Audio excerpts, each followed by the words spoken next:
ચલો ગાઈસ, સ્વપ્નાસ કિચનમાં આપ સૌનું હાર્દિક સ્વાગત છે। તો આજે આપણે બનાવવાના છે જામનગરની ડ્રાય કચોરી, સૂકી કચોરી મતલબ। તો એના માટે મેં અહીંયા અમારી પાસે ચંપાકલી ગાંઠિયા છે, ભાવનગરી ગાંઠિયા છે। ચંપાકલી હોય કે ફાફડિયા ગાંઠિયા હોય કે પાપડી હોય, ગમે તે ગાંઠિયા ચાલે। તો આ ગાંઠિયા છે તેને મેં અહીંયા આપણે મિક્સરમાં પ્લસ મોડ ઉપર અહીંયા આપણે એને પ્લસ મોડ ઉપર જ ફેરવવાનું છે।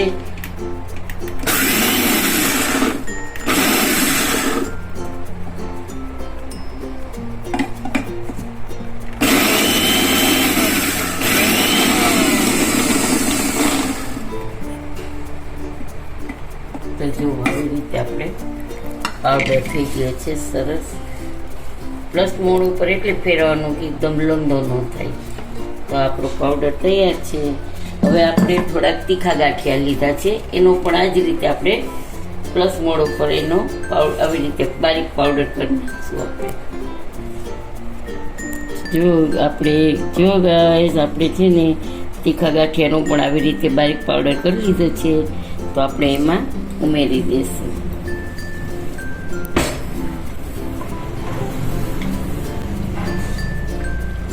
હવે આપણે એમાં નાખશું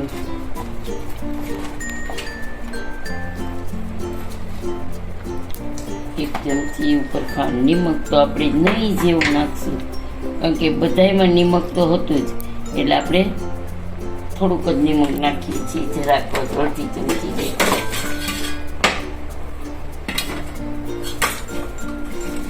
આપણે તીખાસ માટે લાલ મરચું નાખશું, અને આ ગરમ મસાલો આપણે ફૂલ નાખવાનો છે, થોડીક નાખશું। હવે આપણે લીંબુ નાખી અને પછી આને મિક્સ કરી દઈશું। આવી રીતે આપણો સૂકો મસાલો થઈ જશે।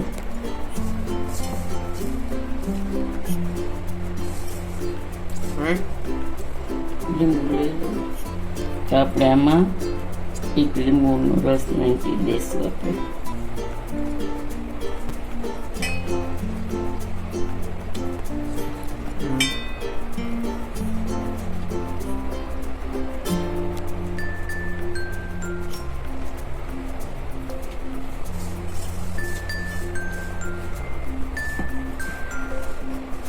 ખાંડ પીસેલી છે ને એટલે એને થોડોક કણી થઈ ગઈ છે, એટલે આપણે એને દબાવીને કરી દઈશું। જો ગાઈસ, મેં આટલો મેંદાનો લોટ ચાળી લીધો છે, 2 વાટકી ઉપર છે, 2-2.5 વાટકી ઉપર છે। તો એટલું નિમક નાખ્યું છે, સ્વાદ અનુસાર નિમક નાખી દેવાનું તમારે। અહીંયા આપણે મૂળ વધારે નાખવાનું છે થોડું।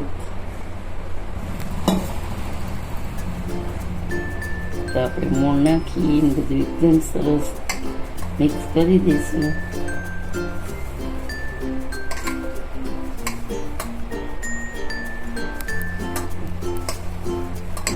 તો જોઈ શકો છો ગાઈસ કે આપણે આટલું મુઠ્ઠી વડે ને એટલું મોણ નાખવાનું છે, જોયું?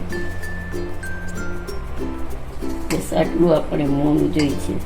હવે આપણે એને એક સોફ્ટ આટો તૈયાર કરવાનો છે, બહુ હાર્ડ નથી કરવાનું।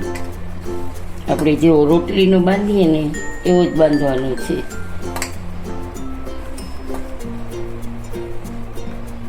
અને બાંધીને આપણે 5 મિનિટ માટે 2-5 મિનિટ માટે આપણે એને રેસ્ટ આપી દઈશું। ત્યાં સુધીમાં આપણે ઓલા કચોરીના ગોળ પોળા વાળી દઈશું, અંદર માવો પૂરવાના, એટલે ખ્યાલ આવી જાય કે બધામાં એક સરખી માવો જાય।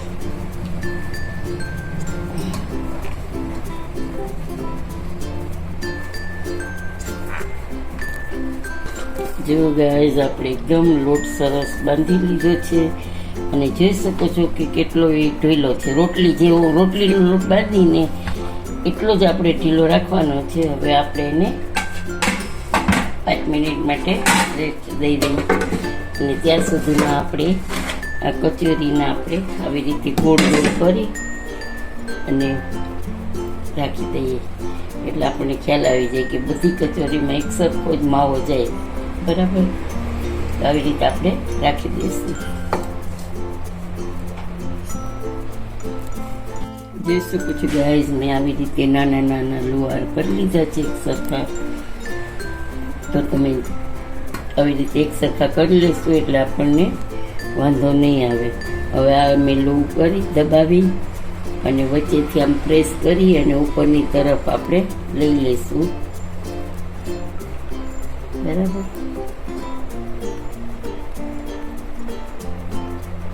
અને વણવાની તો છે જ નહીં આપણે,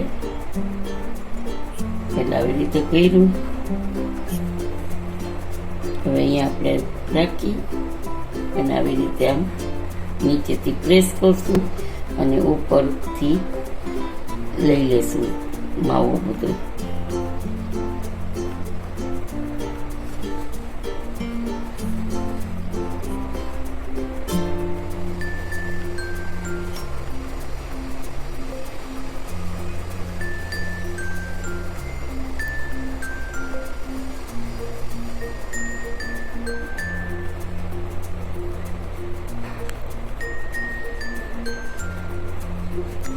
જેમ નીચેથી આપણે એકદમ પતલી કરી નાખીશું.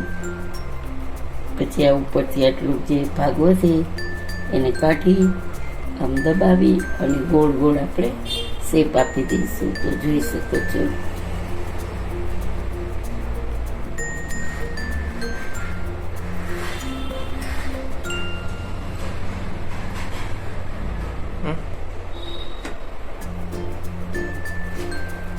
એટલે આવી રીતે આપણે બધી કચોરી બનાવી લઈશું.